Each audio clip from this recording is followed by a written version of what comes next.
करोति वाचालं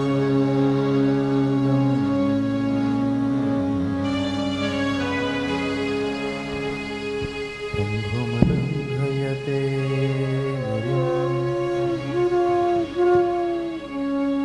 यत्कृपातमहं वन्दे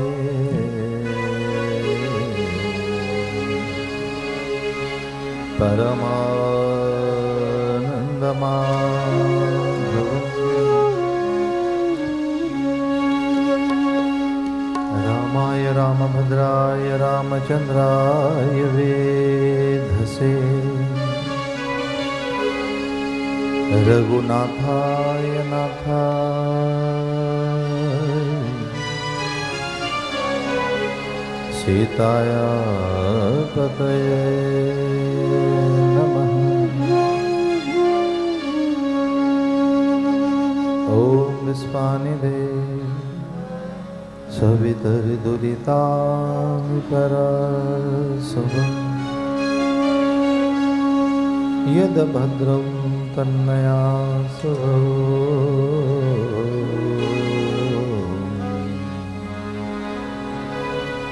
शान्तिः शान्तिः शान्तिः।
विभञ्जनीयं बेजे विभञ्जनीयं बेजे ज्ञानप्रदायिनि शारदे ज्ञानप्रदायिनि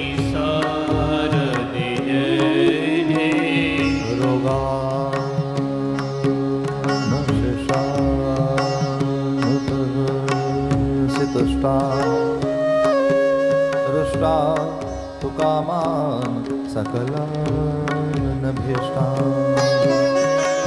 त्वमाश्रिता न विपन्नराणाम् त्वमाश्रिता आश्रयतां प्रयान्ति।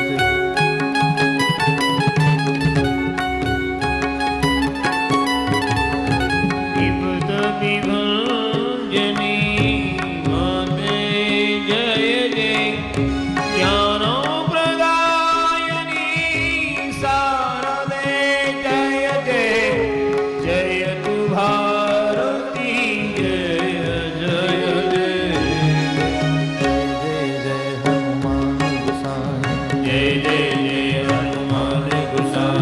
जय जय जय हनुमान गोसाई जय जय हनुमान गोसाई जय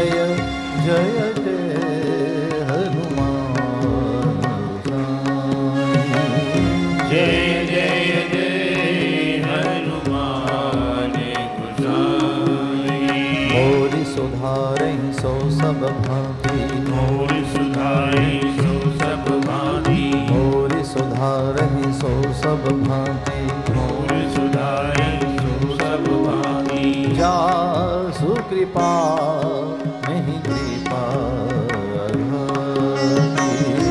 जासु कृपा नहीं कृपा भाति जासु कृपा नहीं कृपा घाति जासु कृपा नहीं कृपा भाति।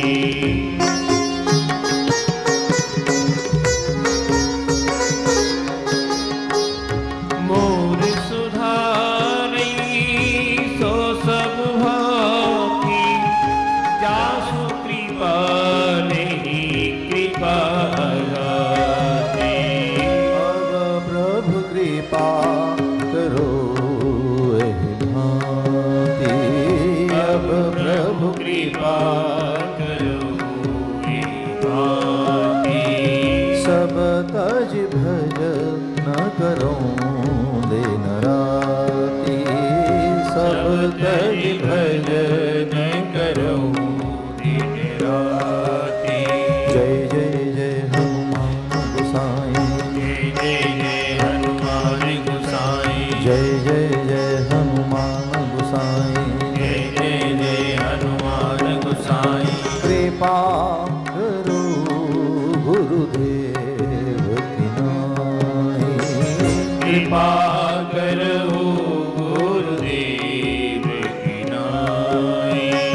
कृपा करो गुरुदेव की नाई कृपा करो गुरुदेव की नाई।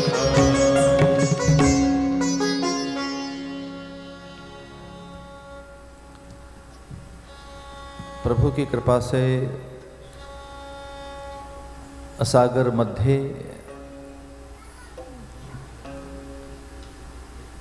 विशुद्ध पाश्चात्य धरा कभी किसी कालखंड में समूची जगती वसुधा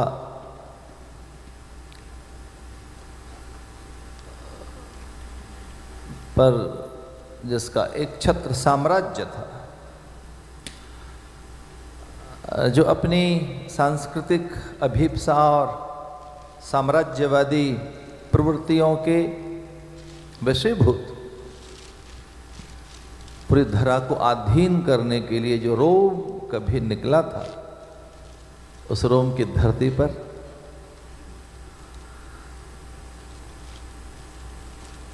परोपकार के सत्संकल्प से आहूत इस कल्याणी मंगला मधुरा मोक्ष प्रदा जैवोद्धारिका सकल रस रंजनी कलु कलुष विभंजनी भ्रम भय तारिणी सकल क्लेश हारिणी श्रीमद् नारायण भगवान की श्री हरि कथा श्री राम कथा की पावन सरितामृत धारा में इस कथा के मुख्य यजमान अत्यंत सौम्य, शिष्ट, सुभद्र और प्राय जो मौन में रहते हैं, ऐसे मेरे अत्यंत आत्मीय, आदरणीय भैया बालकृष्ण मित्तल, उनकी सहधर्मणी रेखा जी, इस अवसर पर दिवस यजमान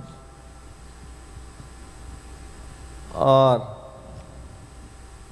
परोपकार के किसी आयोजन में पहली बार आया हूँ मैं, और उसके कार्यकर्ता अधिकारियों के मंडल की नाभिकीय सत्ता आदरणीय शंकर केशरीवाल जी, इस कथा के प्रेरक नियामक आदरणीय भैया विनोद जी गाडिया, आदरणीय कागजी जी, मंचस्थ यति मंडल, गोवा गुटका के प्रमुख भैया जोशी जी, और हरितिमा संपन्ना, जहाँ के खेत खलियानों में धन धान्य की प्रचुरता है, ऐसी हरी भूमि हरियाणा के एक सपूत जो देश के प्रमुख उद्यमी व्यवसायी हैं, और वहाँ के शासन में जो वहाँ के गृह मंत्री भी हैं, ऐसे आदरणीय भैया गोपाल जी कांडा, उनकी सहधर्मणी सौम्य मना सरस भगिनी, और आप सब के अंतःकरण मैं बैठे आपके उस विश्वास को, जिसके वशीभूत आप यहाँ बैठे हैं, आपकी उस आध्यात्मिकता, पारमार्थिकता, दैवी संपदा के प्रति बहुत आदर के साथ प्रणाम करते हैं।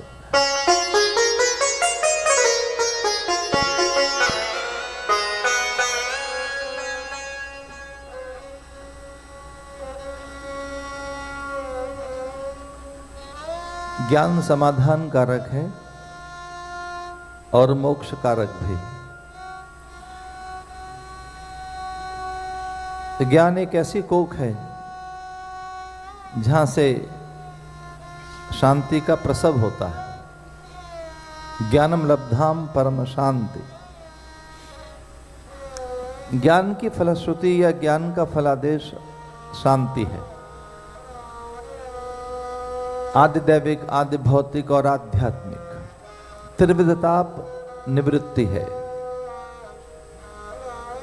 जो त्रयताप है, दैहिक, दैविक, भौतिक, जितने भी ताप हो सकते हैं, उत्ताप हो सकते हैं, उस ताप निवृत्ति के लिए, भय भंजन के लिए, आनंद प्राप्ति के लिए, सुख संचय के, स्वरूप सिद्धि के लिए,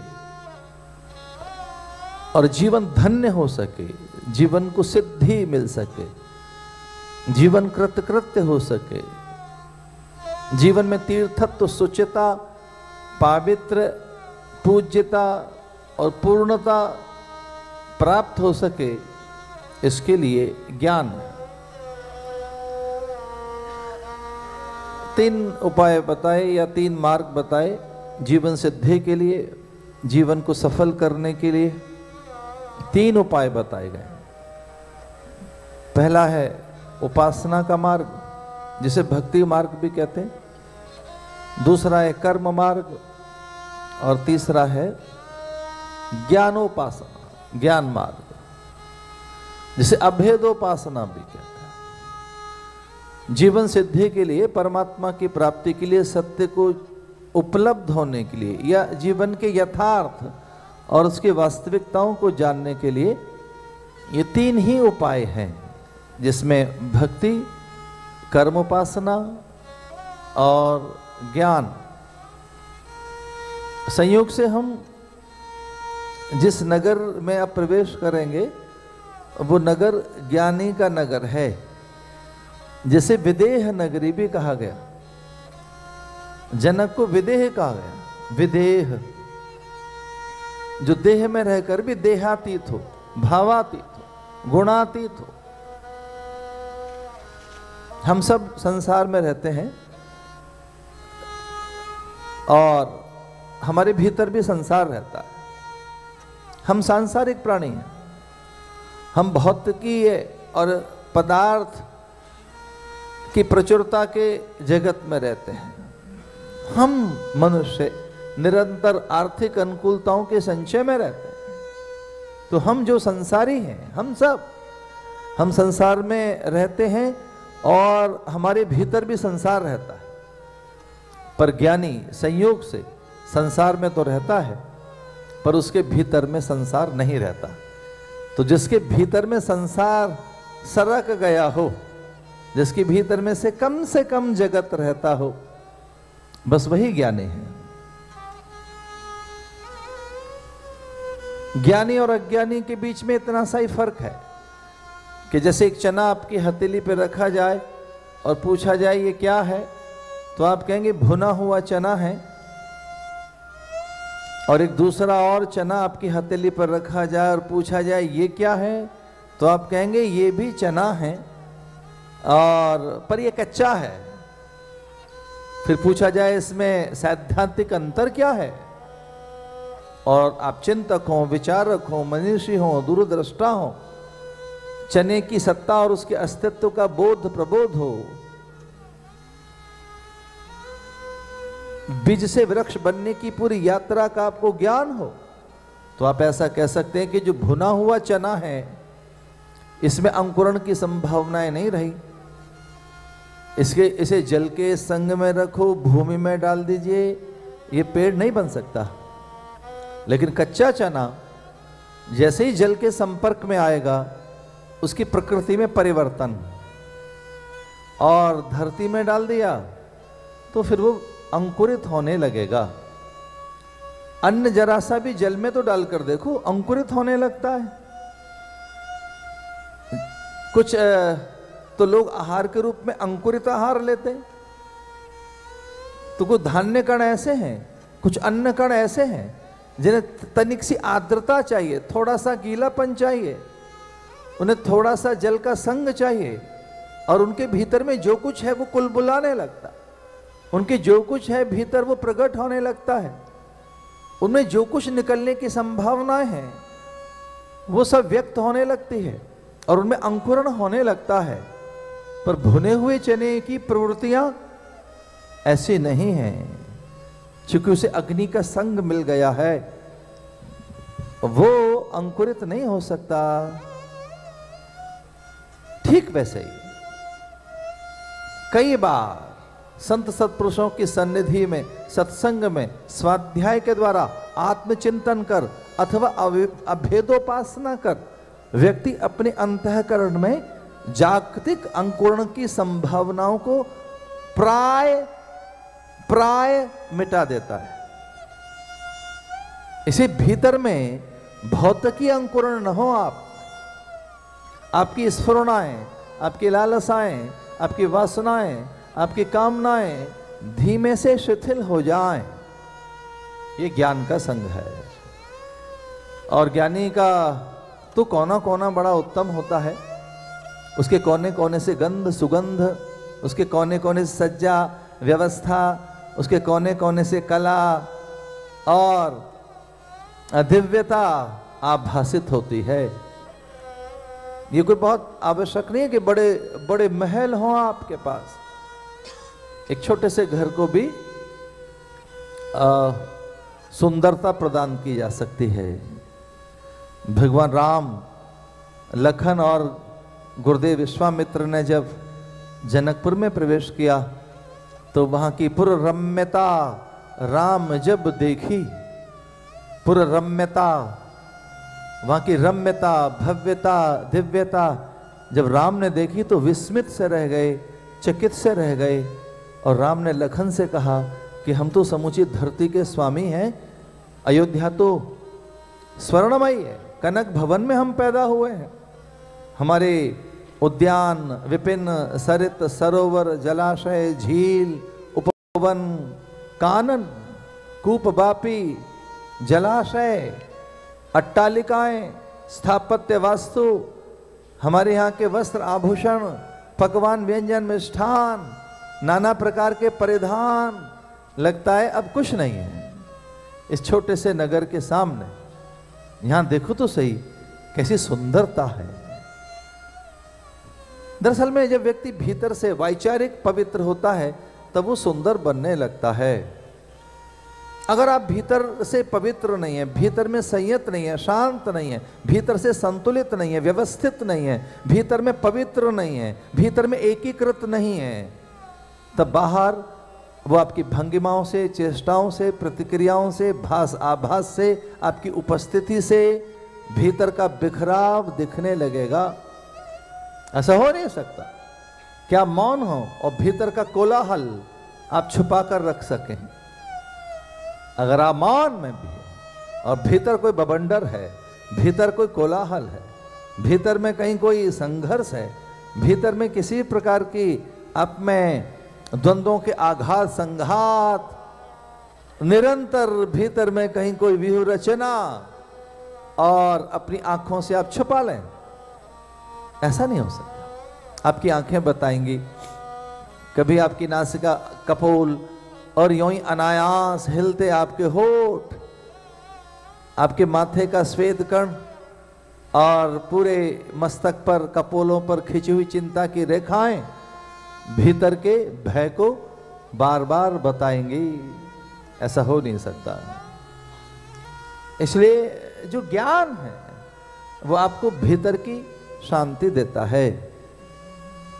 विदेह जो देहातीत है, विदेह कि देह में तो हैं पर देह से अलग हैं।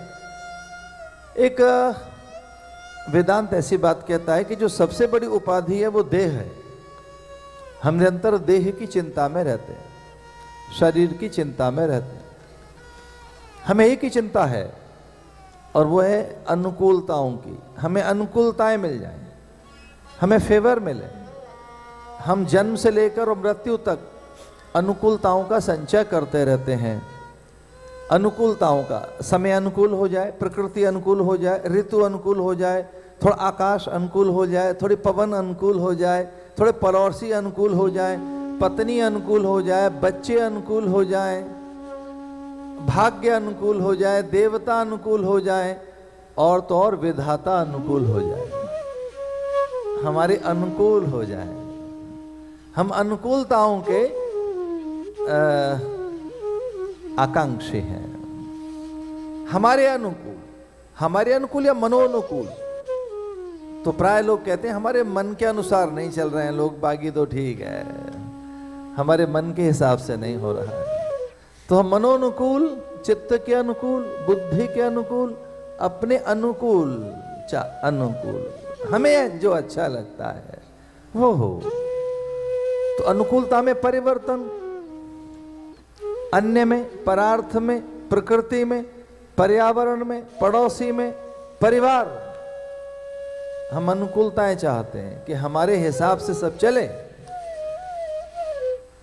तो एक झगड़े की जड़ में बता रहा था, वो ये है कि ऐसा हो और ऐसा न हो, ऐसा ही होना चाहिए और ऐसा नहीं होना चाहिए। ये सारी फितरत जिसकी है उसका नाम है मन।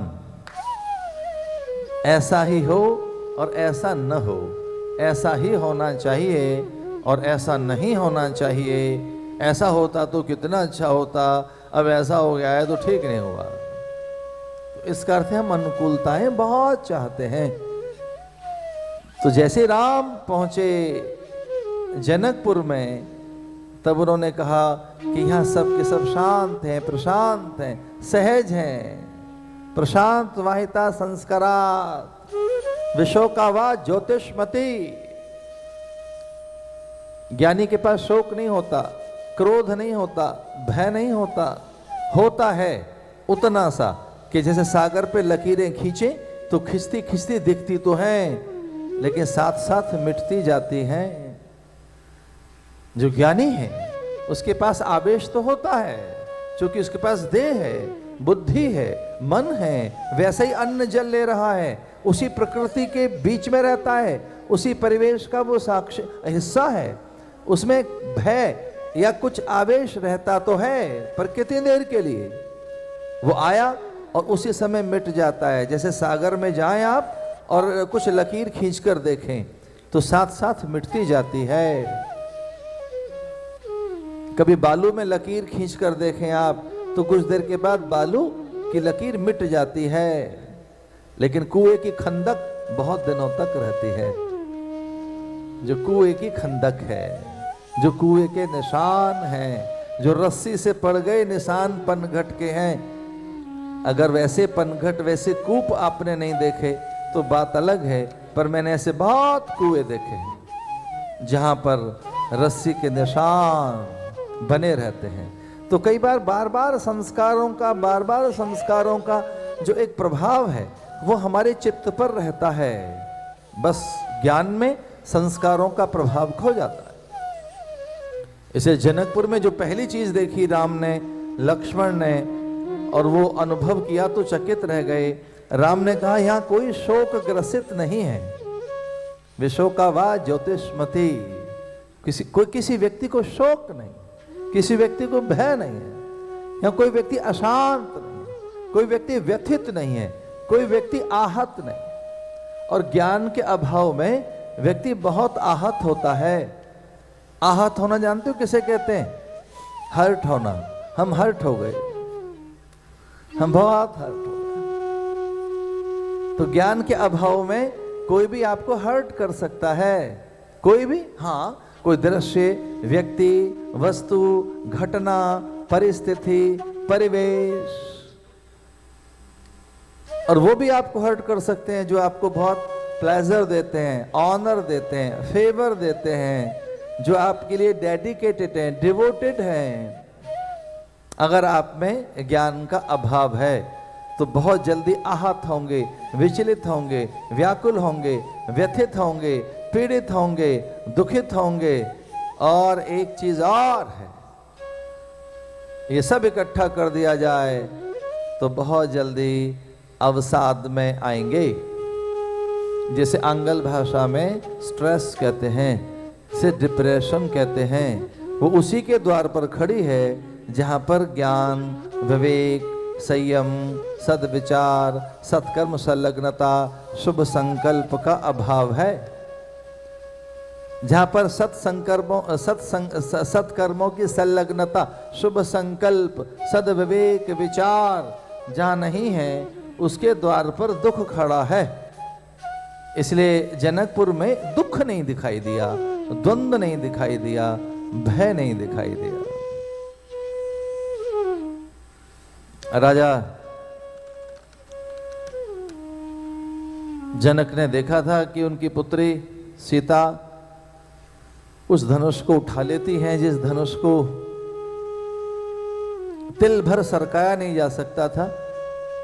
वो उसी पल समझ गए थे कि मेरी पुत्री ये भूमिजा महामाया है, लक्ष्मी है, ये स्वयं रमा है। तो जब रमा मुझे प्राप्त हो गई है तो रमापति आएंगे। ये पुत्री मेरी सामान्य नहीं है, ये माया है, तो मायापति यहाँ पहुँचेंगे। ये भूमिजा है तो एक दिन जरूर भूपति या भूतेश या भुवनपति मेरे द्वार पर आएंगे। ये सामान्य तनया, सामान्य पुत्री नहीं है। इसलिए उन्होंने स्वयंवर का आयोजन किया।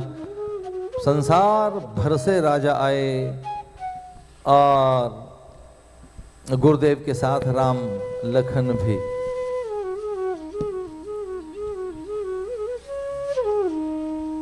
रामायण में एक सुंदर सा प्रसंग आता है, बड़ा सुंदर सा प्रसंग, कि जब जनकपुर में भगवान पहुंचे तो गुप्तचरों ने राजा को संदेश दी। राजा की आंखें, राजा के कान कोई और नहीं, गुप्तचर होते हैं। इंटेलिजेंस जितनी शार्प होगी उतनी आप सिक्योरिटी दे पाएंगे। जो राजा है, जो शासक है, प्रशासक है, उसकी आंख और कान, इंटेलिजेंस।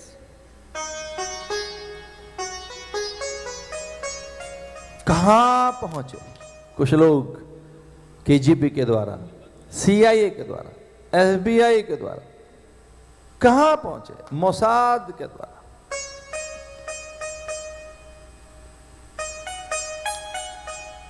राजा ने बताया था अपने गुप्तचरों को कि ध्यान रखना, जैसे ही नगर में अलौकिकता, दिव्यता की, आनंद की, आमोद प्रमोद की अनुभूति हो, जैसे ही आपको लगे कि किसी को देखकर समाधि से पसरने लगे, बस किसी को देखने के बाद लगे कि बस समाधि में जाने का मन हो रहा है, तो समझ जाना कि गुरु का आगमन हो गया है और उनके साथ राम आएंगे, मुझे समाचार देना। इसे राजा किसी के सम्मान में नगरागमन पर पहुंचा नहीं, क्योंकि एक राजा तो आया नहीं। जनकपुर में तो अंग बंग कलिंग द्रविड़ कौल मगध मालव कच्छ भुज सौराष्ट्र महाराष्ट्र कुरु पांचाल, इतने देशों के राजा हैं। कुरु पांचाल मगध मालव सिंहभूमि मानभूमि अंग बंग उत्कल कलिंग महाराष्ट्र सौराष्ट्र, गुजरात में पता नहीं कितने गुजरात है, एक सौराष्ट्र, बड़ी सॉफ्ट स्पोकन गुजरातियों में ये जो काठियावाड़ी हैं, फिर कच्छी हैं, नौसारी हैं, इतने राजा। लेकिन उन सब के सम्मान के लिए, उन सब के आदर के लिए जनक नहीं गए। जनक ने अपने अमात्य श्रेष्ठी साहूकार सामंत छत्रप अतिरथी और बड़े सचिव और अधिकारियों को भेजा कि संसार भर से जितने राजा आए उनके सम्मान के लिए लाना, उन्हें ऊंचे आसन पर बैठाना। लेकिन ये ध्यान रहे, जैसे ही विश्वामित्र का आगमन हो तो ये सूचना मुझे दी जानी चाहिए।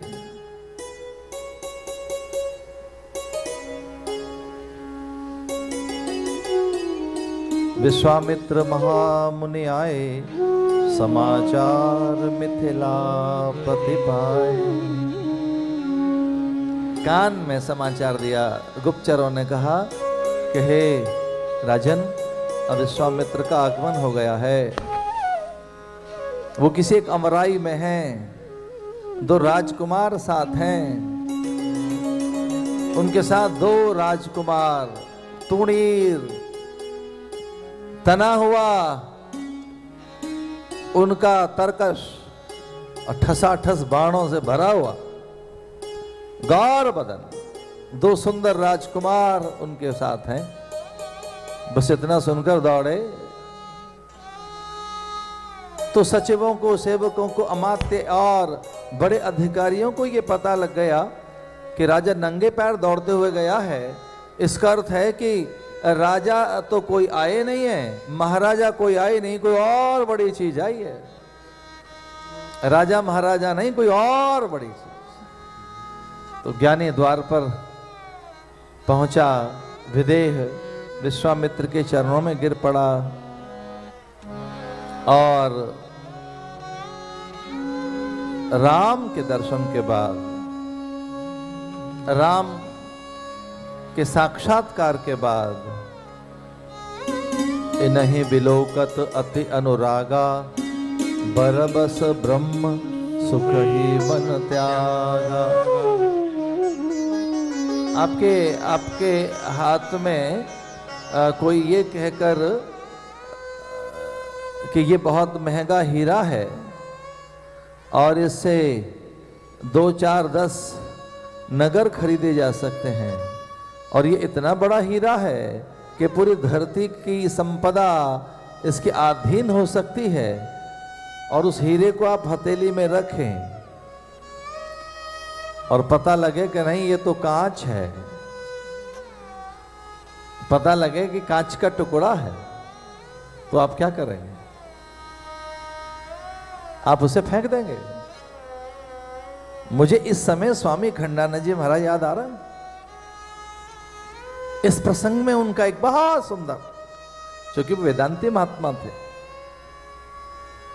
इन्हीं विलोकत अति अनुरागा।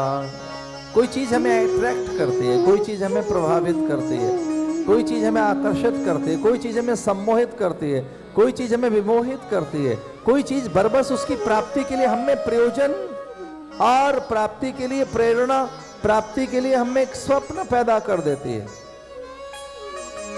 इस यूरोप में एक चीज जरूर देखना और उसका नाम है, एक चीज जरूर करना, और उसका नाम है विंडो शॉपिंग।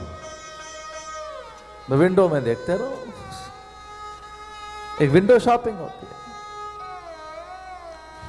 आज से 25 साल पहले, 20 साल पहले जब मैं यूरोप आया, यहाँ ऑस्ट्रिया में था, तो मैं तो जानता भी था विंडो शॉपिंग क्या होती है। वहाँ के लोग कहने लगे, मरे हमारा मन है तो घुमा के लाएंगे आपको। Window shopping.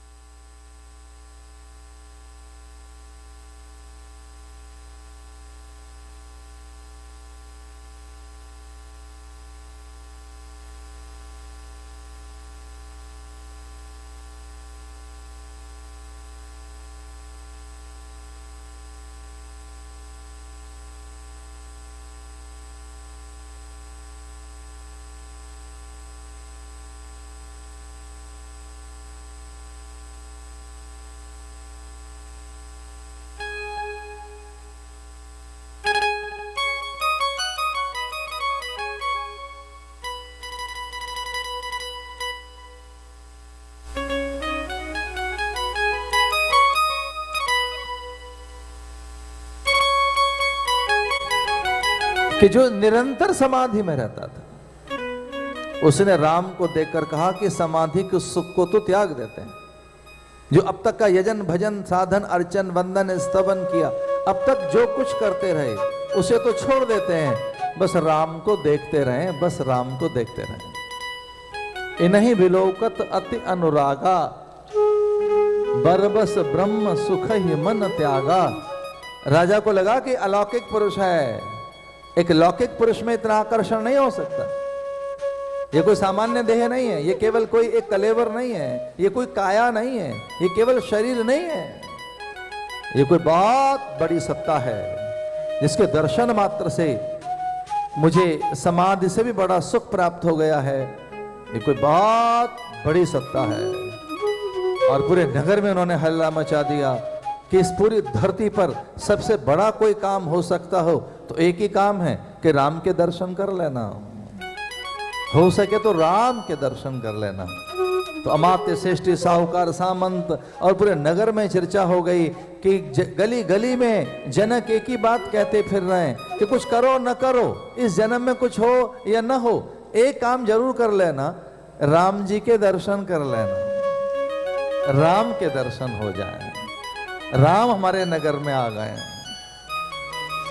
बस इतना सुनना था। तो चौबारों पर, अट्टालिकाओं में, गवाक्षों में और सौद पर खड़ी हो गई युवतियां, तरुणियां, किशोरियां, वृद्ध, बालक, नर नारी, सब काम धाम छोड़कर कोई छज्जे पर, चौबारे पर, अट्टालिकाओं में से, खिड़कियों में से।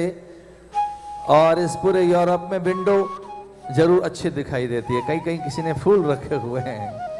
वैसे ही जो खिड़कियों में खड़े हुए लोग, कुछ वृद्धाएं, तरुणियां, किशोर, बूढ़े, और जो बहुत ऐसी थी इनमें संकोच हुआ तो वो खिड़की में से झांक कर देख रही हैं। ये चौपाई मुझे काफी अच्छी लगती है, इसलिए इस चौपाई से आइए हम जनकपुर में स्वयंवर की ओर बढ़ते हैं।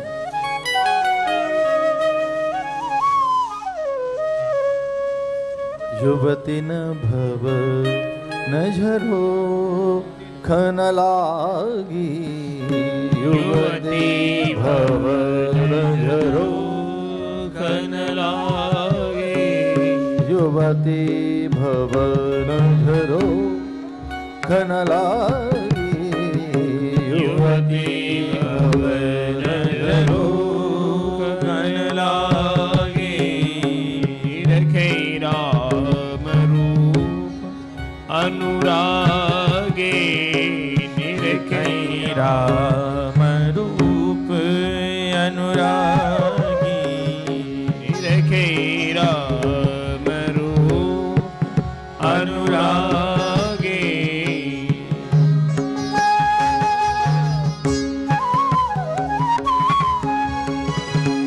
युवती भवन धरो खन लागे, निरखे राम रूप अनुरागे,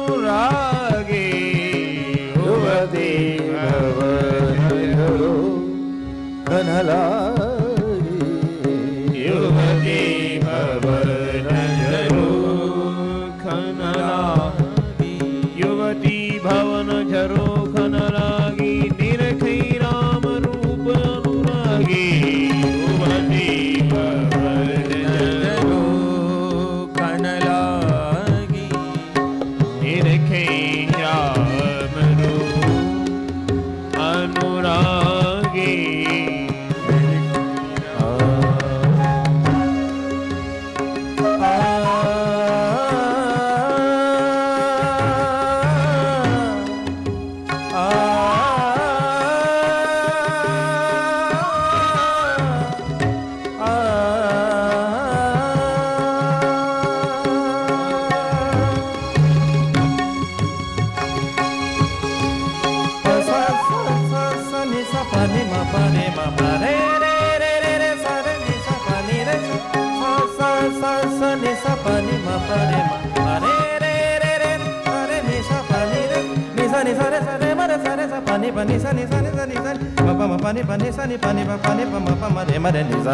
युवती भवन झरोखन लागी, निरखै राम रूप अनुरागी।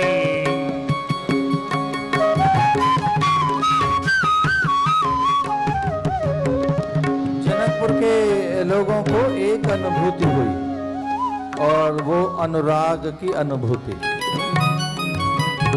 हम जो सामान्य मनुष्य हैं, हमें संसार में दो अनुभव होते हैं, या तो राग का या फिर द्वेष का। राग का अर्थ है अटैचमेंट, या तो कोई चीज अच्छी लगेगी या अच्छी नहीं लगेगी। राग किसे कहते हैं? अटैचमेंट। तो जो चीज अच्छी लगती है उसे अटैचमेंट हो गई। अच्छी लगने के बाद उसे पाना चाहते हैं, या उसका सम्मान करना चाहते हैं, या उसकी प्रशंसा करना चाहते हैं, या उसके समर्थन में खड़े होना चाहते हैं, या कि उसके प्रति संबद्धता प्रतिबद्धता है, ये वचनबद्धता है, अथवा वो हमारी है। भले ही हमारे पास नहीं है, लेकिन कुछ ऐसे फूल देखने को मिले रास्ते में कि हमारे तो नहीं है, पर चलो कैमरे से खींच लेते हैं, एक फोटो ले लेते हैं, अच्छे लगते। कुछ ऐसा देखने को मिला, अपना तो नहीं है लेकिन एक फोटो खींच लेते हैं। राग, कोई ऐसी बेकार चीज जो अच्छी नहीं लगती, जिससे दुख हुआ, उसका फोटो खींचते हो क्या? जो अगली है, जिसे दुख होता है, जिससे भय लगता है, कभी नहीं खींचते। राग का अर्थ क्या है? अटैचमेंट। राग का अर्थ है कि वो आपको अच्छी लग रही है, अटैचमेंट। और बस that is the cause of pain, that is the cause of sorrow. भाई यही एक कारण है दुख का, कि जिसमें हमें राग हो जाता है, उसे अपना बना के रखना चाहते हैं, और जब वो वैसा नहीं रहता तब उसी से हमें दुख होता है। सुखानुसाई राग। राग किससे होता है? जहां सुख है। और द्वेष किससे होता है? जहां दुख है। एक छोटी सी चीज और बतानी थी मैंने इसी के साथ। एक है अभिनिवेश। इसका अर्थ है खो जाने का डर। कभी आपको कुछ खो जाने का डर रहता है क्या? जो खो जाने का डर है, जो खो जाने का भय है, वो अनुराग में नहीं होता। एक है राग, दूसरा है वैराग, और तीसरा है अनुराग। राग का अर्थ है कि चीजें अच्छा लगना, और एक है वैराग कि जिसमें कुछ अच्छा बुरा नहीं रहता, ना काऊ से दोस्ती ना काऊ से बैर, जिसमें आपको कुछ, आप किसी का अनादर नहीं करते, तिरस्कार नहीं करते। यह वैराग्य। वैराग्य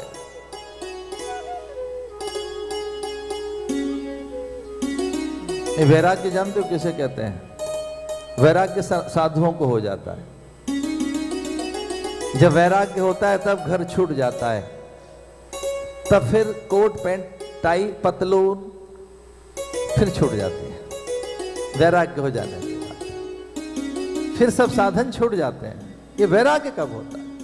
एक साधु जंगल में बैठे थे, तप कर रहे थे, और अचानक उनकी आंख खुली तो वो भागे एक के पीछे और कहा, मैं चोर चोर चोर, कंबल मेरा चोर लेकर भाग रहा है। गांव के लोगों ने कहा, हमारा क्या हुआ, आप क्यों भाग रहे हैं? बोले, मेरा कंबल लेकर भाग गया एक चोर, सर्दी के दिन है, एक ही कंबल है, ये चोर इधर गया है। गांव के लोग भी पीछे पीछे भागे, साधु भी भाग रहा है। तो दो चार गांव के लोगों ने कहा कि महाराज, दो चार लोगों ने कहा कि महाराज सच में इधर भागा है क्या? हाँ हाँ हाँ। आपका क्या चोरी हुआ है? कंबल। कौन ले गया? चोर। किस दिशा में? इस दिशा में। उनमें से एक दो कुछ शरारती किस्म के लोग भी थे, वो तो हमारे साथ भी आए हैं। ऐसे लोग तो कि कथा चल रही है और वो निशाचरों के संग हैं और सोमपान कर रहे हैं। कुछ लोग तो यहां भी आए, उन्हें लगता है कि निशाचरों का भी तो आदर होना चाहिए कथा में, और सोमपान, पितरों का अपमान। कथा का संकल्प लेकर आए हो। कुछ लोग होते हैं, मैं तो वैराग्य का कारण बता रहा हूं। तो साधु के संग में जो लोग दौड़ रहे थे, उनमें से दो तीन लोग कुछ शरारती थे। उन्होंने कहा, महाराज कितना दौड़े हैं आपके साथ, आप तो साधु हैं, बाबा हैं, सन्यासी हैं, ज्ञानी हैं, त्रिकालदर्शी हैं, महामानव हैं, आप तो पहुंचे हुए संत हैं, भाग क्यों रहे हैं? बैठ जाइए, ध्यान में बैठो, ध्यान में देखकर, समाधि में देखकर बताओ चोर कहाँ है, वहां पकड़ लेते हैं। दौड़ क्यों रहे हैं आप?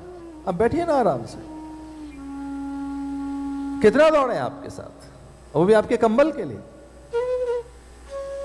साधु ने कहा, यह बात तो सही है, मैं वैसे ही दौड़ रहा हूं, मुझे तो ध्यान में देख लेना चाहिए कि चोर किधर गया है, मुझे तो समाधि लगानी आती है। तो वो जो दो तीन शरारती किस्म के लोग थे, उन्होंने कहा, महाराज सच में आपको समाधि लगानी आती है? हाँ हाँ। तो बैठो ना, आंखें बंद करके बताइए चोर कहाँ है। साधु आंखें बंद करके बैठ गया और धीरे धीरे उसके चेहरे प्रसन्नता नाचने लगी, वो आनंद में डूब गया, अनुराग की स्थिति में, आंखों में अश्रु बहने लगे और बार अपने कपोल पहुंचने लगा। साधु झकझोर कर साधु को जगाया। लोगों ने कहा, हमारा पता लगा चोर का? तो उन्होंने कहा, चोर का तो कब का पता लग गया, तुम्हारा है कहां, चोर कहां है? तो अब साधु भाग नहीं रहा था, हौले हौले आराम से धीरे धीरे चल रहा था और बोले, भाई साधु का, चोर का पता लग गया, आओ सब मेरे साथ आइए। तो सब पीछे पीछे चलने लगे। साधु शमशान में जाकर बैठ गया। लोगों ने कहा, महाराज कहाँ है चोर? तो उन्होंने कहा, चोर यहीं आएगा। बोले कब आएगा? बोले या तो आज आएगा, या 3 दिन के बाद आएगा, या 10-15 साल के बाद आएगा। आएगा यही जगह, यहीं आएगा, शमशान में ही आएगा, यहीं आएगा।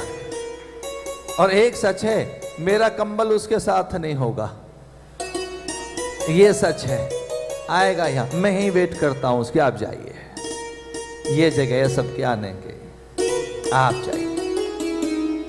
मैं तो ऐसे ही भाग रहा था। ये वैराग्य है। वैराग्य में संसार के प्रति घृणा नहीं रहती, संसार के प्रति निंदा नहीं रहती, संसार के प्रति परायापन नहीं रहता, संसार के प्रति कोई क्रोध नहीं रहता। एक तो राग, एक है वैराग्य। वैराग्य में सबसे प्यार हो जाता है। लेकिन भैया एक और चीज है, अनुराग। अनुराग में वही एक दिखने लगता है, दूजा कोई और नहीं। अनुराग का अर्थ है कि जो माटी है और बर्तन है उनमें फर्क नहीं रहता, जो सोना है और आभूषण उनमें फर्क नहीं रहता, ये अनुराग है। इसे जनकपुर के लोगों को और राजा दशरथ को अनुराग, जनक को अनुराग हो गया। अनुराग का अर्थ है कि वही एक दिखाई देता है, कुछ और नहीं। इसे समाधि में चले गए वो सब लोग।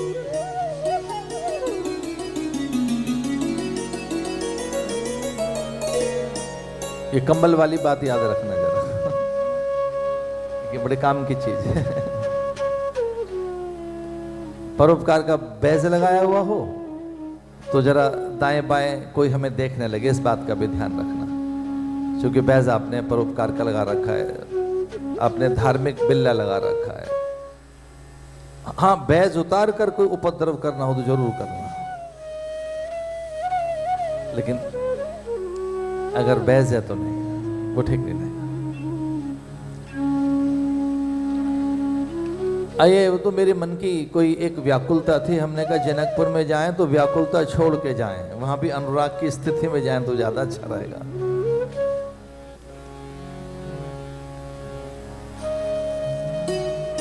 भगवान महादेव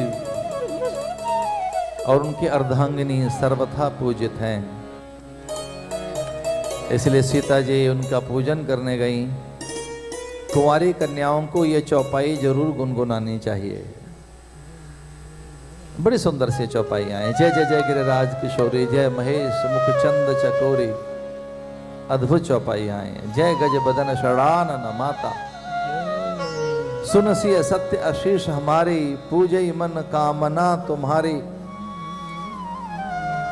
सीता जी पार्वती का पूजन करने गई।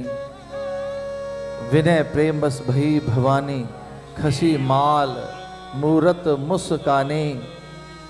अगर विश्वास पक्का हो तो पत्थर की प्रतिमा बोलती है, अगर विश्वास पक्का है तो छवियां बोलती हैं, प्रतिमाएं बोलती हैं, चित्र बोलने लगते हैं, वृक्ष बोलने लगते हैं। समूची प्रकृति में आनंद छा जाता है अगर विश्वास पक्का हो तो। सीता जी राम को अपने अनुकूल करने के लिए पार्वती का पूजन करने गई, प्रणाम करने लगी। क्योंकि शिव का परिवार सर्वदा वंदनीय है। इस धरती पर पूरा परिवार अगर पूजित है तो केवल शिव का, राम का नहीं। राम के बच्चों के लव कुश के मंदिर नहीं मिलते, कृष्ण के बच्चों के अनिरुद्ध और प्रद्युम्न आदि के मंदिर नहीं मिलते, कहीं नहीं मिलते। लेकिन शिव का पूरा परिवार पूजित है। गणेश, अयप्पा, मुरुगन स्वामी जिन्हें कार्तिकेय कहते हैं, जिन्हें सुब्रमण्यम स्वामी कहते हैं, पार्वती, नंदी, श्रृंगी भृंगी सब पूजित है।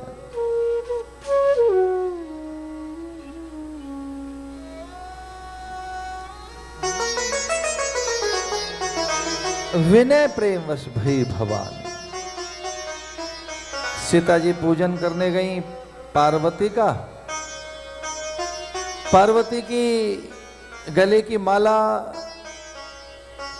स्वतः उतर गई और सीता जी के गले में गिर पड़ी। ये एक शुभ लक्षण है पूजा के समय कि फूल का गिर जाना बहुत अच्छा लक्षण है। माला का टूट जाना, जपते जपते आपकी माला टूट गई, इसका अर्थ यह है कि आपने खूब जपी है, नहीं तो माला कैसे टूट सकती है। जपते जपते माला टूट गई, इसका अर्थ यह आपने खूब जपी है, तो माला का टूट जाना अच्छा लक्षण है, फूल का गिर जाना अच्छा लक्षण है। एक और जो प्रतिमाएं हैं, छवियां हैं, मूर्तियां हैं, उनकी संवेदनाएं आपके अनुकूल हो जाएं। और ऐसा मनोविज्ञान कहता है कि जब हम जिस देवता की उपासना करते हैं उस देवता से हमें अनुग्रह, अनुकूलता, कृपा, आशीष, अनुदान, वरदान या किसी भी प्रकार के संकेत मिलते हैं। कई बार वो उदासीन संकेत होते हैं। आप बार बार देव प्रतिमाओं का पूजन करते रहें, वहां से कोई संकेत नहीं मिलता, वहां से किसी भी प्रकार का कोई आश्वासन नहीं मिलता। और कभी कभी झटपट आपने उपासना की, प्रार्थना की, आपको कोई संकेत मिल जाता है। ये आस्था की बात है। प्रतिमा तो एक माध्यम है। हम सनातन धर्मावलंबी पंचदेव उपासक हैं। पहले देवता गणेश हैं, दूसरे भगवान विष्णु हैं, तीसरे भगवान शिव हैं, चौथी दुर्गा है और पांचवें नवग्रहों के स्वामी, अंतरिक्ष के स्वामी सूर्य। हम लोग पंचदेव उपासक हैं। पंचदेव उपासना में पहली उपासना गणेश की, विष्णु की, शिव की, दुर्गा की और सूर्य की। जो सूर्य के उपासक हैं वो सौर उपासक कहलाते हैं, गणपति उपासना वाले गाणपत्य कहलाते हैं, दुर्गा की उपासना करने वाले शाक्त कहलाते हैं, शिव की उपासना करने वाले शैव या स्मार्त कहलाते हैं, और भगवान नारायण के विविध रूपों की उपासना करने वाले वैष्णव कहलाते हैं। वैष्णव उन्हें कहते हैं जो राम और कृष्ण की उपासना करते हैं, स्मार्त उन्हें कहते हैं जो शिव की उपासना करते हैं, शाक्त उन्हें कहते हैं जो दुर्गा की उपासना करते हैं, गाणपत्य उन्हें कहते हैं जो सिद्धि विनायक की उपासना करते हैं, और सौर उपासक उन्हें कहते हैं जो यज्ञ आदि करते हैं, यज्ञ आदि वो सूर्य के उपासक होते हैं। मुझे निवेदन ये करना था कि हम बहुदेव उपासक हैं, बहुत से देवताओं की उपासना करते हैं, पर एक हमारा कोई इष्ट होता है। इष्ट कौन होता है? इष्ट वही है जिसके प्रति हम में प्रीति है और जिससे आश्वासन, वरदान, अनुकूलताएं, प्रेरणाएं, संकेत और हमारी सब प्रकार की हित की हमारा हित किस में है, हमारी सिद्धि किस में है, उसी को इष्ट कहते हैं। इष्ट किसे कहते हैं? जो हमारी अभीष्ट की सिद्धि करता है उसे इष्ट कहते हैं। जिससे हमें अभीष्ट की सिद्धि होती है, जिससे हमारी सिद्धि होती है, जो हमारे हित की पूर्ति करता है उसी को इष्ट कहते हैं। इष्ट कब होता है? जब हमारी अनुकूलताओं के लिए कोई हमारे हित में खड़ा हो, इसे वही हमारा इष्ट होता है। तो पार्वती इष्ट हैं सीता जी की, वो वहाँ उनका पूजन करने गई, और विनय प्रेमवश भई भवान, विनय के अधीन देवता हो जाते हैं।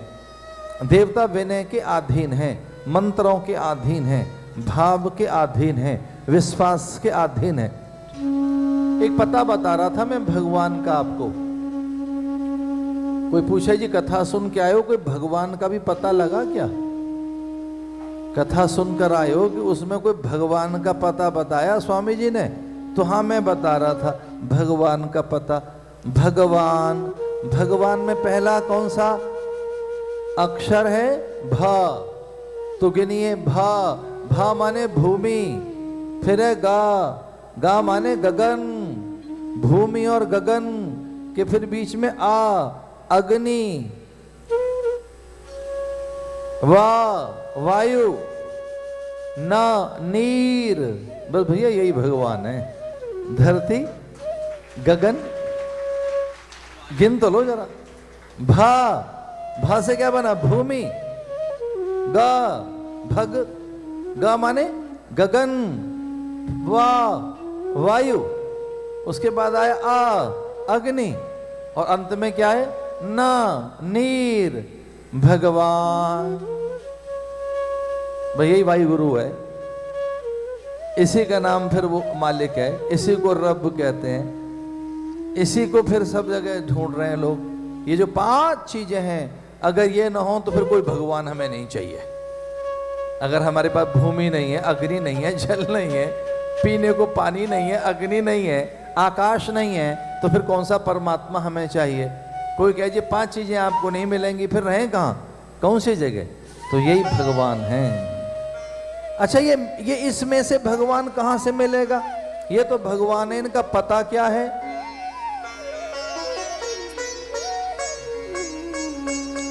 बहुत महत्वपूर्ण बात शास्त्रों में लिखी है। भगवान पता है क्या है? हमारे विश्वास में रहता है और कहीं नहीं। भगवान कहां रहता है? हमारे विश्वास में। तो भगवान का पता फेथ है।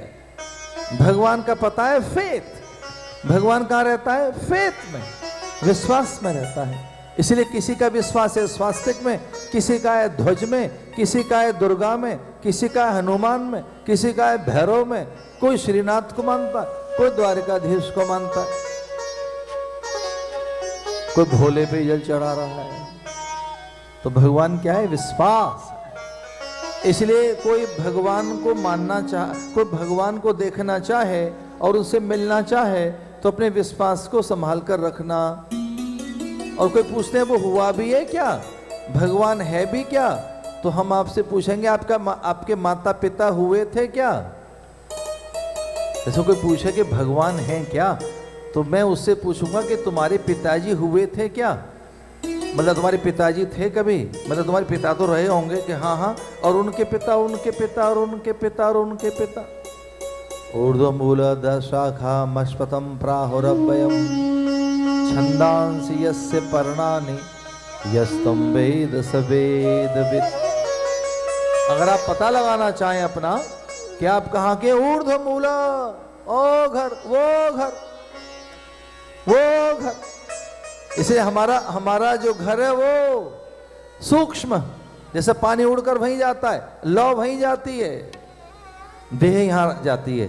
गुरुत्वाकर्षण का जो सिद्धांत है वो गैलीलियो का हो, वो प्लूटो का हो, वो न्यूटन का हो, ये हो सकते हैं, ये आदरणीय लोग हैं, मैं इनका अनादर नहीं कर रहा, पर उससे ऊपर के भी सिद्धांत हमारे पास हैं, उससे अलग प्रकार के भी सिद्धांत कुछ हमारे पास हैं। ये देह के सिद्धांत हैं, ये आत्मा के सिद्धांत नहीं है, ये पदार्थों के सिद्धांत हैं, ये भौतिकीय सिद्धांत हैं, केवल भौतिकीय सिद्धांत हैं, ये ईश्वरीय सिद्धांत नहीं है। मैं तो उस की बात कर रहा हूं जो कण कण में है, वो हमारे विश्वास में। तो मूर्ति खिसक गई, अमूर्ति में से माला खिसकी, सीता को संकेत मिले कि अब सब अच्छा होने वाला है। पूजा में ही आपको पता लग जाता है कि हमारा इष्ट क्या संकेत दे रहा है, पूजा में ही पता लग जाता है कि आपको कौन सा संकेत मिला, कार्य की सिद्धि होगी नहीं होगी। और एक अंतिम बात भगवान के विषय में, वो सबसे नजदीक कहीं है तो आपके ही है और कहीं नहीं। हमारा भगवान हमारे नजदीक है। अच्छा, सबसे नजदीक आपके कौन है? आपकी नासिका, वही नहीं दिखाई दे रही है। आंखों के सबसे नजदीक क्या है? आपकी नाक है, बड़ी मुश्किल से दिखाई देती है। आंखों के नजदीक हमारी पलकें हैं, वही नहीं दिखाई दे रही। तो सबसे निकट कोई चीज है हमारे, तो वो हमारा भगवान है, जो विश्वास से, जो श्रद्धा से, जो मान्यता से होता है। आओ दो बातें और सुन लीजिए, एक है ज्ञान और दूसरा है भक्ति। ज्ञान में जानना होता है और भक्ति में मानना होता है। ज्ञान जानने की चीज है और भक्ति मानने की चीज है। सीता जी को आशीष मिला, मन चाहे राचो मिले सो बर, सहज सुंदर सावरो, करुणा निधान सुजान, शील स्नेह जानत रावरो, ऐ भात गौर आशीष, सुन सिय सहित ही हर्षित अली। ही हर्षित अली, इसका अर्थ है कि जब हम मंदिर में से निकलते हैं, गुरुद्वारे में से निकलते हैं, जब हम निकलते हैं अपने उस पवित्र स्थान से, वहीं हमें संकेत मिल जाता है। चित्त में प्रसन्नता आ गई, समझ लीजिए पूजा हो गई। एक सामान्य बात बता रहा था मैं, पूजा करके निकले आप और अखाड़े में जाने का मन करे, इसका अर्थ है कुछ और करके आए हो। पूजा करके निकल रहे हैं आप और द्वंद्व है, भय है, चिंता है, अवसाद है और कुछ मनी मन झल्लाहट है, भैया पूजा करके नहीं आया, कुछ नियमों का निर्वहन करके आया है, कुछ एक्सरसाइज करके आया है, कुछ पाठ वाठ करके आया है, कुछ जप करके आया है, पूजा करके नहीं आया। कुछ लोग पूजा में से निकले हैं और चेहरा तमतमाया हुआ है, तो समझना ये आदमी पूजा घर में नहीं था, ये खाली नियमों का निर्वहन कर रहा था। तो कुछ नियमों का निर्वहन, दिया बाती और कुछ जप, इसका नाम पूजा नहीं है। उपासना करते भीतर डूबना। तो सीता जी को आशीष मिल गया, धनुष कोई उठा नहीं सका, और जब एक एक करके लोग उठने लगे, भूप सहस 10 एकई 12, जब अनेक लोग उठे और धनुष को उठा नहीं सके, तब बहुत व्याकुल होकर गुरुदेव ने एक बात कही जो भारत का सामान्य व्यक्ति भी जानता है। गुरुदेव विश्वामित्र ने एक बात कही राम को, विश्वामित्र समय शुभ जाने। भारत का सामान्य व्यक्ति एक फिलॉसफी जानता है, उसे वेद न पढ़े हों, शास्त्र न पढ़े हों, पर भारत का सामान्य व्यक्ति इस एक बात को जानता है कि समय से पहले कुछ नहीं होना और भाग्य से अधिक कुछ नहीं मिलना। समय से पहले कुछ नहीं होना और भाग्य से अधिक कुछ नहीं मिलना, ये भारत की फिलॉसफी है। इससे पता है क्या मिलता है? संतोष, इससे आश्वासन मिलता है, इससे परेशानियां कम हो जाती हैं, इससे मरने की भावना मिट जाती है कि चलो मर जाए, समय से पहले कुछ नहीं होना। एक समय है। क्या समय है फल के पकने का? उर्वा रुक में बंधनान मृत्यु और मुक्षय मामृता। जैसे फल पकेगा डाल से अलग हो जाएगा, पकते ही फिर पवन के तनिक भी कंपन का, पवन के स्पर्श का भी वो उसकी प्रतीक्षा नहीं करता, पत्ता डाल से अलग हो जाता है। पक जाने के बाद एक समय आता है, विश्वामित्र समय शुभ जाने। जब विश्वामित्र को लगा कि धनुष कोई नहीं उठा पा रहा है, उठाऊ राम भंजऊ भव चापा, मैटऊ तात जनक परितापा। उठो और धनुष को तोड़िए। राम उठे थे। दूसरों में और राम में एक ही फर्क है, दूसरे धनुष जितने लोग थे वो धनुष को तो उठा रहे थे और देख रहे थे सीता को। दूसरों में और राम में इतना सा फर्क है। जरा फर्क देखिए कि धनुष तो उठाना चाहते हैं और ध्यान किस पर है? सीता पर। सीता हमें मिल जाएंगी। और राम में एक हल्का सा फर्क है कि वो आंखें बंद करके धनुष को तो छू रहे हैं पर ध्यान किसका कर रहे हैं? गुरु का। तुलसीदास जी लिखते हैं, रामायण में लिखा है कि राम धनुष तक पहुंचे। राम ने धनुष को छुआ जरूर, लेकिन ध्यान किसका किया? गुरु का। गुरु ही प्रणाम मन ही मन की ना। उठाए धनु ली,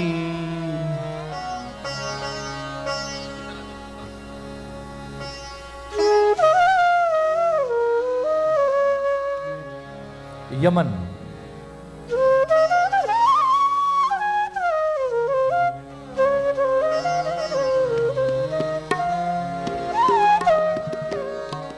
गुरु ही प्रणाम मन की ना। गुरु ही प्रणाम मन की ना। राघव उठाए धनु लेना, अति राघव उठाए धनु लेना।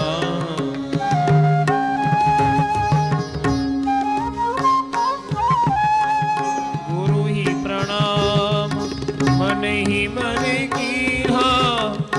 अति राघव उठाए धनु लेना। गुरु ही प्रणाम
मन यमन की बंदिश है।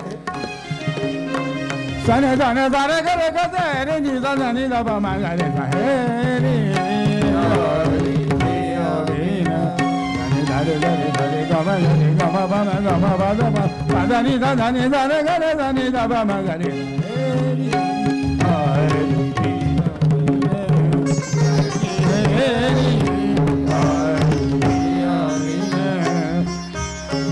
जब से पिया पर दे सजवन कीने जब से पिया पर दे सजवन कीने गुरु ही प्रणाम मने मन कीना गुरु ही प्रणाम अति लाघव उठाई धनु ले गुरु ही प्रणाम मने मन कीना अति लाघव उठाई धनु लीन गुरु गुरु ही प्रणाम मने मन की ना अति लाघव उठाए धनु लीना। ये यमन राग में हम लोग कुछ गा रहे हैं और लेत चढ़ावत खेचत गाड़े लेत चढ़ावत खेचत गाड़ काउन लखा देखे सब ठाड़े काउन लखा देखे सब ठाड़े लेत चढ़ावत खेचत गाड़े काउन लखा देखे सब ठाड़े तई क्षण राम मध्यम धन तोरा पूरे भुवनी धुनी घोरी गठोरा एक पल में भगवान ने धनुष तोड़ दिया।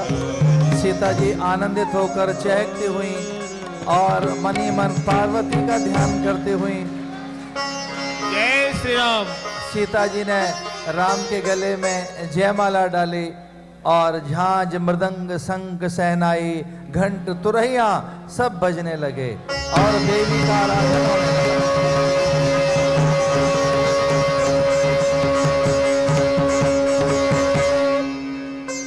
सीता जी मनी मन दुर्गा का ध्यान करने लगी और सखियां गरबा करने लगी, गीत गाने लगी दुर्गा का।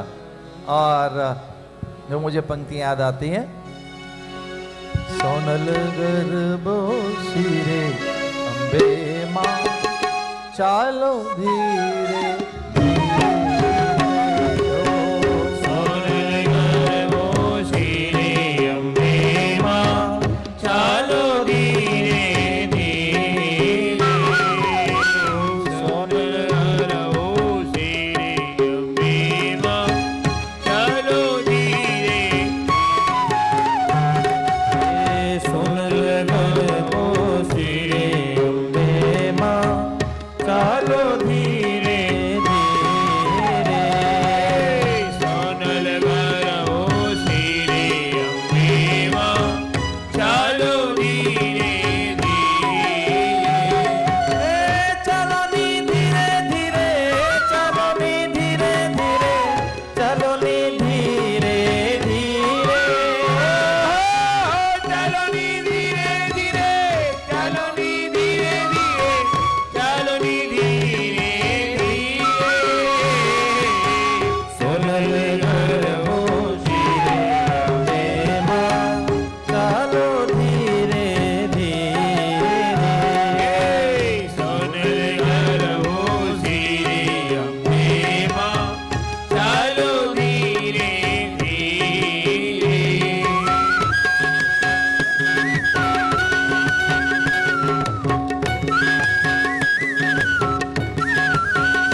नी धीरे धीरे सोनल गयो सिरे अम्बे मां चालो धीरे धीरे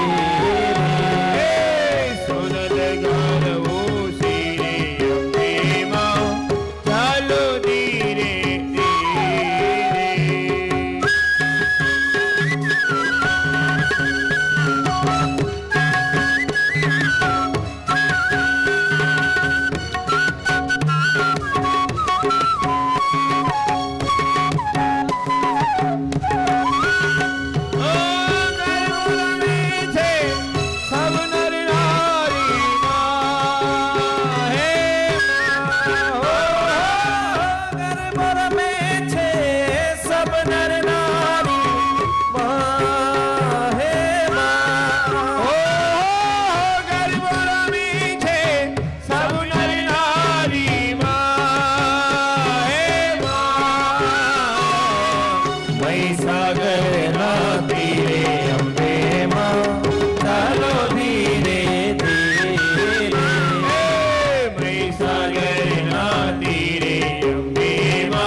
कल्याणी उमा जाजो जाजो गमाया इति पुकारे कल्याणी रे मां जाजो जाजो गमाया रे कल्याणी हे मां जाजो जाजो गमाया तो भगता की रखवाली जाजो जाजो गमाया भगतारी रखवारी मां जाजो जाजो गमाया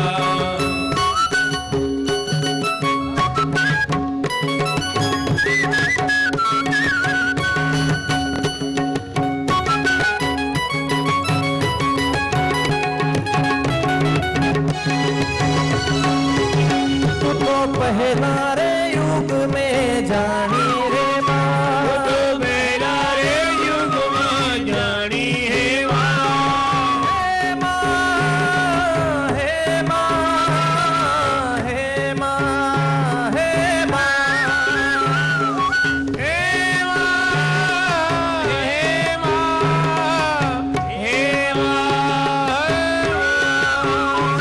तो पहला रे युग में जानी रे मां तो पहला रे युग में जानी है मां तो शंकर घर पट रानी है मां शंकरी घरी पटी रानी है मां तो भस्मासुर ने मारी रे मां जाजो क्या जोग माया भस्मासुर को मारे हो मां जाजो जाजो माया तो काली रे कल्याणी रे मां जाजो क्या जोग माया गारी रे कल्याणी मां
सत्य करण के जानी रे माँ, जा जो क्या जोग माया।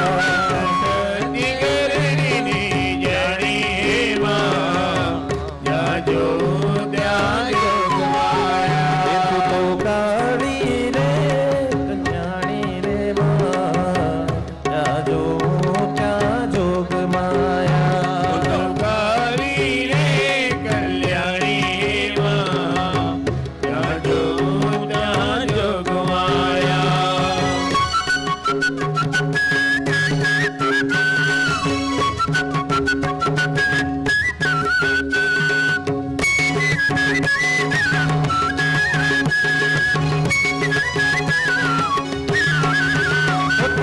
तीसरा युग में जानी है माँ, तीसरा युग में जानी है माँ। हे माँ, हे माँ, हे माँ, हे माँ, हे माँ, हे माँ, हे माँ, हे माँ। तीसरा युग माँ जानी रे माँ, तीसरा युग में जानी है माँ। तो रामचंद्र घर पटरानी है माँ, रामचंद्र घर पटरानी है माँ। तो रावण प्राण संहारी रे माँ, जा जो क्या जोग माया। बड़े प्राण संहारी है माँ, जा जो त्या जोग माया।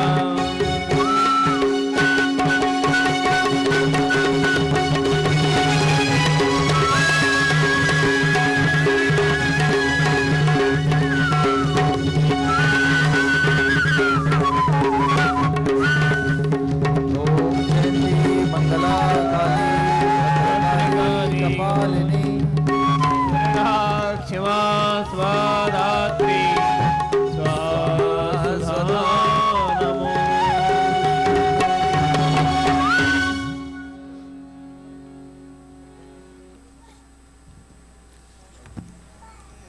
संगीत के 3 पक्ष हैं। एक है गायन, दूसरा है वादन, तीसरा है नर्तन। तो कभी एक ऐसा संगीत होता है कि व्यक्ति न भी नाच रहा हो और कई लोगों को नहीं भी नाचना आता, तो उनमें कोई ना कोई कुछ न कुछ ऐसा हो रहा होता है कि पैर हिल रहे होते हैं, हाथ हिल रहा होता है, सर हिल रहा होता है। तो ऐसा नहीं है कि जो लोग यहाँ आ गए थे वही नाच रहे थे, दूसरे लोग भी नाच की स्थिति में ही थे। तो किसी का हाथ हिलता है तो कोई चुटकी बजा रहा होता है। तो एक है गायन, दूसरा है वादन। ये गायन वादन तो हम कर रहे थे और तीसरा था नर्तन, वो आप कर रहे थे। इसे कहते हैं संगीत। और मैं तो पश्चिम की कभी निंदा नहीं करता, पर यहाँ का संगीत थोड़ा ऐन्द्रिक उन्माद पैदा करता है और भारतीय शास्त्रीय संगीत समाधि पैदा करता है। ये थोड़ा बात देखी गई। यहाँ का संगीत थोड़ा बाहर की ओर लेकर जाता है और हमारा संगीत भीतर की ओर लाता है। वो हमारी बांसुरी हो, सितार हो, या वो हमारे राग हों। और ये थोड़ा संगीत ऐसा है यहाँ का कि व्यक्ति बाहर की ओर निकलने का मन करता है कि अगर बाहर निकलो और सारे बैरियर तोड़ डालो जितने बैरियर हैं। तो एक संगीत ऐसा है जो सारे बैरियर तोड़ने के लिए कहता है, और एक ये है जो भीतर की ओर लाता है। और ये धन्य है गरबा। अब पूरे देश में, ये पंजाब में, हरियाणा में, हमारा गरबे का कोई नाम नहीं जानता था। अब जो गरबा हरियाणा पंजाब में होता है, दिल्ली में होता है, और एक वो भंगड़ा है तो 2-4 मिनट ही हो सकता है, 5 मिनट, उसके लिए तो लंबा अभ्यास चाहिए। लेकिन ये एक गरबा है जो सच में एक जो माँ के लिए है। गरबा कहते हैं कलश को, मस्तक पर कलश रखकर, शीश पर, सर पर एक माँ के लिए मंगल कलश रखकर उसके पूजन करने की। तो जितने भी हमारे नृत्य हैं वो पर्व परंपराओं के साथ हैं, उत्सवों के साथ हैं, उनका कहीं मेले से संबंध है, कहीं प्राचीन मान्यताओं से और हमारे इष्ट से, उपासना, उन सब के आसपास की चीज़ें हैं। ये कथा में बहुत गांभीर्य मैं लाना भी चाहूँ तो वो ट्यून नहीं हो पा रहा है, क्योंकि रात भर के आप कई बार जगे होते हैं, रात की स्थितियाँ आपकी कुछ और होती हैं और प्रातःकाल की स्थितियाँ कुछ और होती हैं। तो कई बार ऐसा होता है, मैं ट्यून भी करना चाहूँ आपके साथ तो वो कई बार मुझे लगता है कि लेकिन इतना ही काफ़ी है, काफ़ी है। एक चिराग तो बहुत है, एक चिराग काफ़ी है जो तिमिर का नाश कर सकता है। एक बहुत चिराग काफ़ी होता है। राम जी का विवाह हुआ और श्रुति कीरति मांडवी उर्मिला वो भी अयोध्या की शोभा बनकर आई। मांडवी भरत भार्या, श्रुति कीरति रिपुदमन की सहधर्मणि। उर्मिला लखन के वामांग में बैठी और सीता के भरतार जगन्यंता जगतपति भगवान राघव रघुनाथ रघुनंदन, जिन्हें कोदंड पिनाकधारी आप्त काम पूर्ण काम प्रभु श्री राम कहते हैं, वह सीता के भरतार बने। और समूची संस्कृति ने सबसे पहले सम्मान दिया सीता को। किसी ने ये नहीं कहा राम सीता राम सीता राम सीता। और तभी से पूरे संसार में एक भाषा बदल गई और लोगों ने कहा सीताराम सीताराम सीताराम। सीता का इतना सम्मान इस संस्कृति में हुआ। लोग गौरी कहते हैं, बाद में शंकर का नाम आता है, गौरी शंकर। शंकर गौरी नहीं आता, पहले आया राधा राधा राधे श्याम राधे श्याम। श्याम राधे कोई नाम नहीं होता, राधे श्याम नाम होता है। राम सीता कोई नाम नहीं है, सीताराम नाम होता है। हमारे बांसुरी वादक का नाम है सीताराम जी, तो सीताराम नाम है, राम सीता कुछ नहीं है। वैसे ही गौरी शंकर, इस संस्कृति में माँ की पहले उपासना है। यह संस्कृति माता की वंदना सबसे पहले करती है।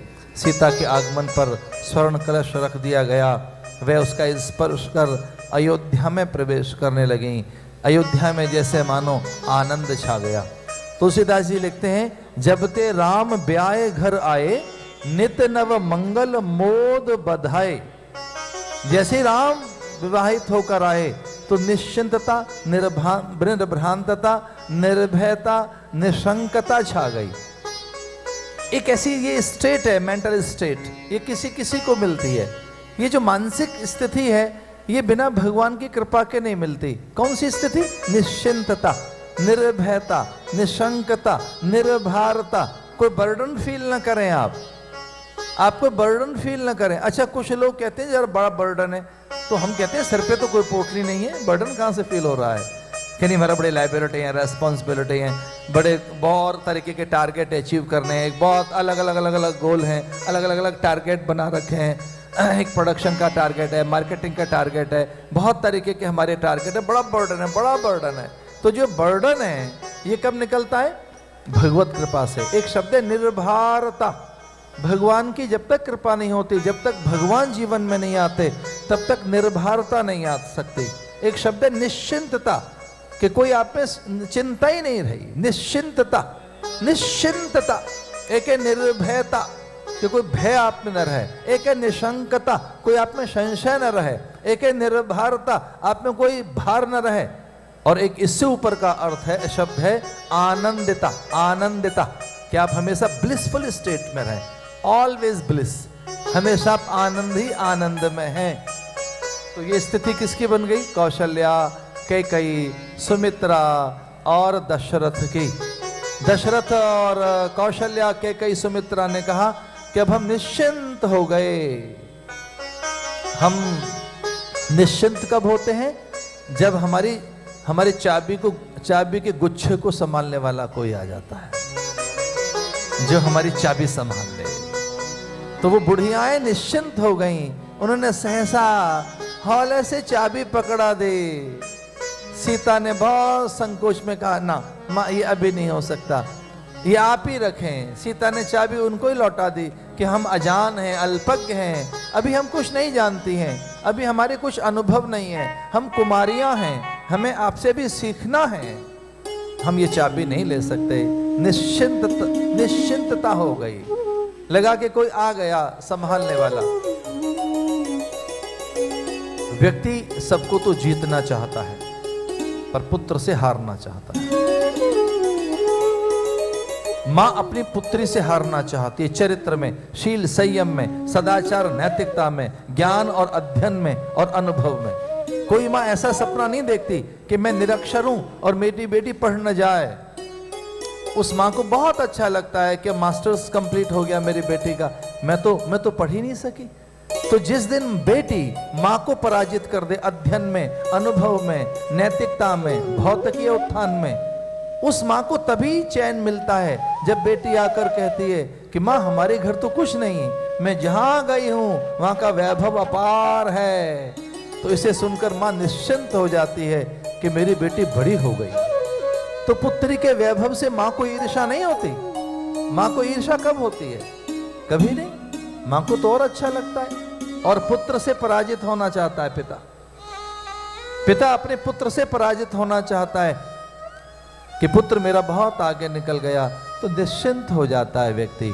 तो पूरे संसार से तो हम जीतना चाहते हैं, पर अपनी संतति से हम हारना चाहते हैं। सच्चा गुरु वो जो अपने चेले से हारना चाहता हो।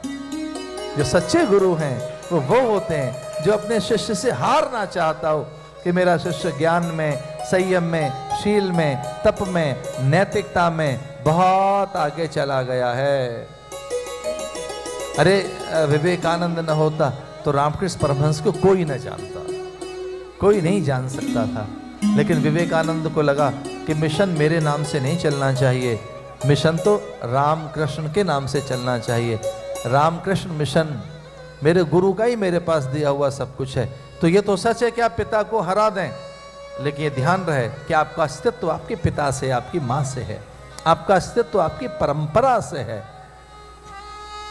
जब ते राम ब्याहे घर आए, नित नव मंगल मोद बधाए। घर में आनंद ही आनंद छा गया। मणि पर्वत, आप कल्पना कर सकते हैं कोई डायमंड इतने आए, इतने सॉलिड सीटर आए होंगे, इतना सॉलिड एयर आया होगा, इतना बड़ा कोई डायमंड आए होंगे क्या? कोई पर्वत बन गया? कभी नहीं।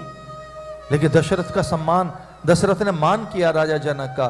कौशल्या ने गली गली में अरुंधति को, ऋषि पत्नियों को, अमात्य पत्नियों को और जो सुकुमारियां, वहां जो दासियां थी, उन सबको बुलाकर कहा कि जाओ चर्चा कर दो पूरे नगर में कि इतना सामान लेकर आई है सीता उर्मिला, हमारे यहाँ पर्वत हो गया है, पर्वत। तो आप जब अपने घर में बहू को लेकर आए तो उसकी छोटी सी चीज को पर्वत बताओ, पर्वत। तो अयोध्या में एक जगह है पर्वत, मणि पर्वत। उन्होंने कहा हमारी ये सीता इतना सामान लेकर आई है कि पर्वत पैदा कर दिया है। और प्रशंसा करती हैं कि सीता जो आभूषण लाई है, सीता जो परिधान लाई है, सीता जिस प्रकार के व्यंजन, पकवान, मिष्ठान लेकर आई हैं, ऐसी उनकी हमने कल्पना भी नहीं की। जबकि सीता सब कुछ आ रही है कि मैं बहुत बड़े राजा के घर में आई हूँ, हमारा तो छोटा सा देश है, छोटा सा राज्य है, पर हमारी सास कितना सम्मान कर रही हैं, हमारी सास देखो कितना हमारा आदर कर रही हैं। तो सबको बुला बुलाकर अपनी गुरु पत्नी को बुलाया, अरुंधति को, और कहा कौशल्या ने कि ऐसी सुंदर वस्तुएं हमने कभी नहीं देखी। सीता जैसी सौम्यता, सीता जैसा शील, सीता जैसी सरलता, ये आभूषण है मनुष्य के। सरल होना चाहिए आपको, हम जटिल ना बने, हम सहज बने। अप्रोच हमारी बहुत सहज होनी चाहिए, उसमें हर्डल ना हो। और हर्डल कब आती है, कब कठिनाइयाँ आती हैं? जब संबंधों में आई आ जाती है। आई कहते हैं ईगो को। जैसे ईगो आता है तो लठ आ गया, और हम तो हरियाणा के लोग हैं, हमारे यहाँ लठ के बिना कुछ नहीं चलता है। और कौन सा लठ? मुझसे किसी ने पूछा आप हरियाणा के हो, लठ कौन सा? तो हमने कहा हमारे यहाँ चलता है ज्ञान का लठ, जो कृष्ण ने कुरुक्षेत्र के मैदान में बताया अर्जुन को, वो ज्ञान। और जब आता है तो लठ नीचे गिर जाता है। ज्ञान जब आता है तो लठ नीचे गिर जाता है। और भैया ज्ञान ना हो तो लठ रहता है। लठ कहते हैं स्तंभ को, लठ कहते हैं पिलर को, लठ कहते हैं मैं को। आप एक बात जानना चाहेंगे कि जब पिलर गिर जाता है, आई नाम का जब पिलर गिर जाता है तो जानते हो क्या बनता है? ब्रिज बन जाता है। आप मुझ तक आ सकते हैं और मैं आप तक पहुंच सकता हूं। I is like a bridge. अगर आपने इस आई को नीचे गिराया तो आई क्या बन जाएगा? ब्रिज, पुल बन गया, सेतु बन गया। और मेरे और आपके बीच में आई खड़ा रहा, वैसे ये जो लगभग 26 अक्षर है ना, इनमें सबसे सीधा सपाट कोई अक्षर है जो मुड़ा तोड़ा नहीं है, वो आई है। लेकिन यही सबसे खतरनाक है, ये सबसे डेंजरस है। इससे ज्यादा डैमेजिंग कुछ नहीं है कि आई नाम का जो लेटर है, ये आई जो है ये लगता है सीधा साधा है। अगर आई को पता हो कि मैं हूं, एक व्यक्ति हमें मिले, बहुत तरीके के लोग हमको मिलते हैं, सन्यास का यही एक सौंदर्य है कि मैं भांत भांत के लोगों से मिलता हूं। कोई मुझसे पूछे सन्यास में क्या है, तो मैं कहूंगा इसमें जो ब्यूटी है कहीं नहीं है। सन्यास की ब्यूटी निराली है, क्योंकि हमें अलग अलग लोगों से मिलना होता है। तो किसी ने कहा महाराज जी मैं अपने मन की बात कहना चाहता था। मैंने कहा जरूर कहो। उसने कहा महाराज जी मैं काफ़ी सरल हूँ, मैं बहुत ही भोला भाला हूँ। और वो आगे बढ़ता है, इससे पहले मैंने टोक दिया कि आप सरल हैं। बोले हमारा मैं बहुत सरल हूँ। तो मैंने कहा आपको इस बात का पता है कि आप सरल हैं? आपको इस बात का पता है? और अगर आपको इस बात का पता है आप सरल हैं, तो आप बहुत जटिल हैं, क्योंकि सरल व्यक्ति को तो पता ही नहीं होता कि वो सरल है। सरल व्यक्ति को तो पता ही नहीं होता कि वो सरल है। आपको पता कैसे लग गया कि आप बहुत सरल हैं? तो खैर वो सब कुछ आए। तो जो आई है इसमें कई बार द्वंद्व है, इसी में द्वेष है, इसी में दूरियां हैं, इसी में कुछ दिखता नहीं। तो जिसने अपनी आई गिराई, वो पी हो, क्यू हो, डब्ल्यू हो, एम हो, कहीं ना कहीं झुका है, मोड़ा है, तोड़ा है, ए हो, बी हो, सी हो, डी हो, बैंड है उन सब में। ये आई में कहीं कोई बैंड नहीं है। आई झुकना नहीं चाहता, आई कहीं नहीं बजाना चाहता, वहीं रहना चाहता है। इसलिए भगवान ने अर्जुन से कहा था कि तू मुझे कुछ मत दे, अपना आई दे दे, अपना ईगो दे दे। मयूरपित मनोरबुद्धि मामेकम शरणम ब्रज। भगवान ने कहा मैया सक्त मना पार्थ।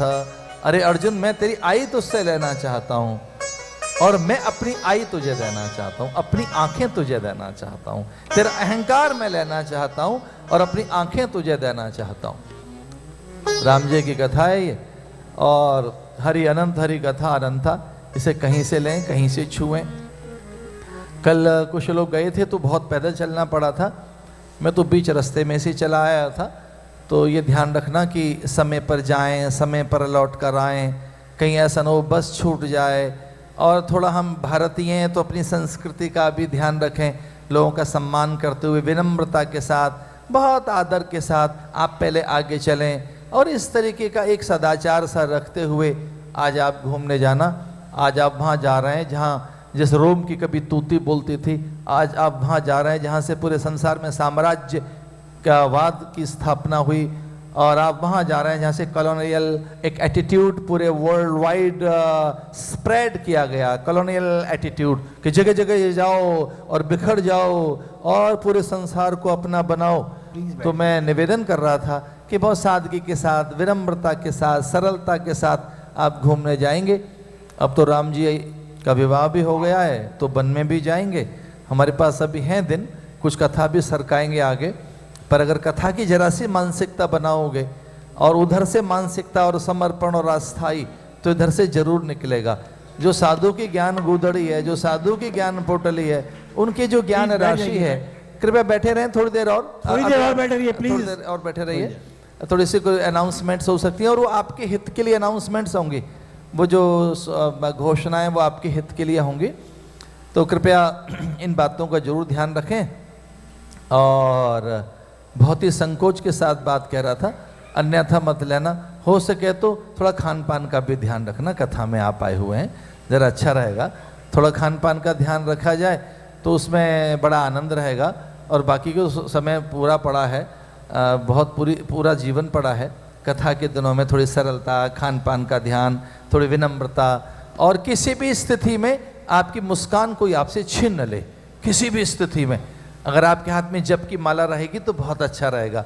जप करते हुए, गुरुओं का ध्यान करते हुए, किन्हीं के तो हम सेवक हैं ना, किन्हीं के तो अधीन है। आखिर हम इतने स्वतंत्र कहाँ हैं? कोई तो है ना हमारे ऊपर, हमारे इष्ट देवता, कुल देवता, ग्राम देवता, हमारे पितृ देवता, कुछ तो है ना हमारे ऊपर। उन सबका ध्यान करते हुए थोड़ा इस क्रूज पे रहना तो, और घूमने भी निकलना तो बहुत अच्छा रहेगा। भगवान की आरती होगी अभी, और उस आरती से पहले कुछ सूचनाएं हैं। मुझे कुछ लोगों ने मिलने के लिए पर्चियाँ भिजवाई थी थ्रू हमारे विनोद जी, थ्रू मालिनी जी। मुझे लोगों ने कहा था कि हम मिलना चाहते हैं स्वामी जी को, और मैं कल बार बार उनके कमरे में फ़ोन करता रहा तो कोई मुझे मिला ही नहीं। मैं तो 11 साढ़े 11 तक ट्राई करता रहा, 11 सवा 11 तक, कि कोई इतने लोग मुझे मिलना चाहते हैं, कोई पता नहीं कहाँ सब लोग थे। तो दो बातें हो सकती हैं, या तो आप समाधि में होंगे या फिर सो गए होंगे। तो दो बातें होंगी, भाई फ़ोन नहीं उठ रहा है, या तो समाधि में नहीं पता लगता और नींद में नहीं पता लगता, तो ऐसा कुछ रहा होगा। लेकिन वो पर्चियाँ मैंने संभाल के रखी हैं। एक बेल्जियम वाली बहन अलबत्ता मुझे ज़रूर, और एक इंग्लैंड की बहन, ये दो माता हैं, ये स्पेशली आई हैं बेल्जियम से, इंग्लैंड से। इनकी भी पर्ची आई थी कि स्वामी जी हमें मिलना चाहते हैं। जोशी जी की पर्ची आई थी, वो तो खैर मुझे रात को मैंने उन्हें बुला लिया था। तो जिन जिन लोगों की मेरे पास पर्ची आई हैं थ्रू विनोद गाडिया जी, उनको आज मैं फिर से ट्राई करने की कोशिश करूँगा कि वो मुझे, क्योंकि उन्होंने लिखा है हम स्वामी जी को मिलना चाहते हैं। और एक छोटा सा एक फ्लोर पे एक कमरा सा 10 15 20 लोग जिसमें बैठ सकते हो, ऐसी एक व्यवस्था हो गई है।